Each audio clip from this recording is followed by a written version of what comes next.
यज्ञांग संबंधी उपासनाओं में समुच्चय या समाहार का खंडन।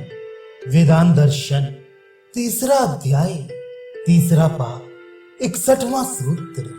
भिन्न भिन्न अंगों में की जाने वाली उपासनाओं का यथाश्रय भाव है, अर्थात जो उपासना जिस अंग के आश्रित है उसी अंग के अनुसार ही उस उपासना का भी भाव समझ लेना चाहिए। व्याख्या। यज्ञ कर्म के अंगभूत उद्गीत आदि में की जाने वाली जो उपासनाएं हैं, जिनका दिग्दर्शन 55वें सूत्र में किया गया है, उनमें से जो उपासना जिस अंग के आश्रित है उस आश्रय के अनुसार ही उसकी व्यवस्था करनी चाहिए। इसलिए यही सिद्ध होता है कि जिन जिन कर्मों के अंगों का समुच्चय हो सकता है, उन अंगों में की जाने वाली उपासनाओं का भी उन कर्मों के साथ समुच्चय हो सकता है।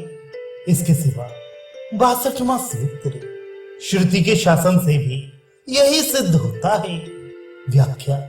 जिस प्रकार उद्गीत आदि स्तोत्रों के समुच्चय का श्रुति में विधान है, उसी प्रकार उनके आश्रित उपासनाओं के समुच्चय का विधान भी उनके साथ ही हो जाता है। इससे भी यही सिद्ध होता है कि कर्मों के अंगों के अनुसार उनके आश्रित रहने वाली उपासनाओं का समुच्चय हो सकता है। प्रकारांतर से उसी बात को दृढ़ करते हैं। 63वां सूत्र कर्मों का समाहार बताया गया है, इसलिए उनके आश्रित उपासनाओं का भी समुच्चय समाहार उचित ही है। व्याख्या। उद्गीत उपासना में कहा है कि स्तोत्र गान करने वाला पुरुष होता के कर्म में जो स्तोत्र संबंधी त्रुटि हो जाती है उसका भी संशोधन कर लेता है। इस प्रकार प्रणव और उद्गीत की एकता समझकर उद्गान करने का महत्व दिखाया है। इस समाहार से भी अंगाश्रित उपासना का समुच्चय सूचित होता है। पुनः उसी बात को दृढ़ करते हैं। 64वां सूत्र गुणों की साधारणता बताने वाली श्रुति से भी यही बात सिद्ध होती है। व्याख्या। उपासना का गुण जो ओंकार है उसका प्रयोग समान भाव से दिखाया है।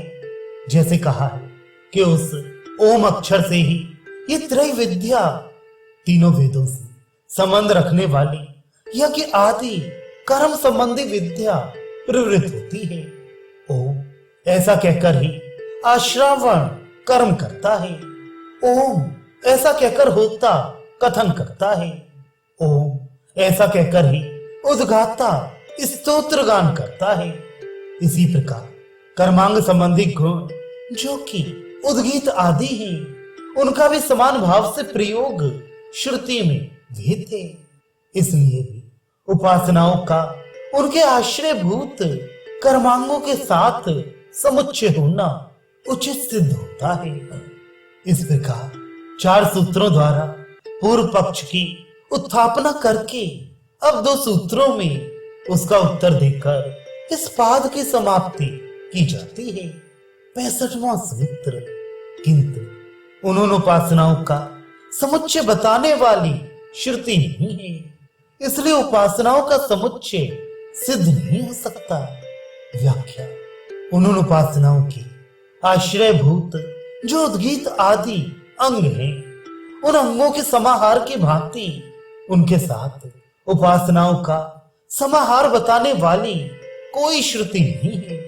इसलिए यह सिद्ध नहीं हो सकता कि उन्होंने आश्रयों के समुच्चय की भांति ही उपासनाओं का भी समुच्चय होना चाहिए, क्योंकि उपासनाओं का उद्देश्य भिन्न है। जिस उद्देश्य से जिस फल के लिए यज्ञ आदि कर्म किए जाते हैं, उनके अंगों में की जाने वाली उपासना उनसे भिन्न उद्देश्य से की जाती है। अतः अंगों के साथ उपासनाओं के समुच्चय का संबंध नहीं है। इसलिए यही सिद्ध होता है कि उपासनाओं का समुच्चय नहीं बन सकता। उनका अनुष्ठान अलग अलग ही करना चाहिए। प्रकारांतर से इसी सिद्धांत को दृढ़ करते हैं। 66वां सूत्र, श्रुति में उपासनाओं का समाहार न करना दिखाया गया है, इसलिए भी उनका समाहार सिद्ध नहीं हो सकता। व्याख्या, श्रुति में कहा है कि पूर्वोक्त प्रकार से रहस्य को जानने वाला ब्रह्मा निसंदेह यज्ञ की, यजमान की और अन्य ऋतुजों की रक्षा करता है। इस प्रकार श्रुति में विद्या की महिमा का वर्णन करते हुए यह दिखाया गया है कि उन उपासनाओं का कर्म के साथ समुच्चय नहीं होता है, क्योंकि यदि उपासनाओं का सर्वत्र समाहार होता तो दूसरे ऋतिक भी उस तत्व के ज्ञाता होते और स्वयं ही अपनी रक्षा करते। ब्रह्मा को उनकी रक्षा करने की आवश्यकता नहीं पड़ती। इससे यही सिद्ध होता है कि उपासनाएं उनके आश्रयभूत कर्म संबंधी अंगों के अधीन नहीं है, स्वतंत्र है। अतः समुच्चय न करके उनका अनुष्ठान अलग ही करना चाहिए।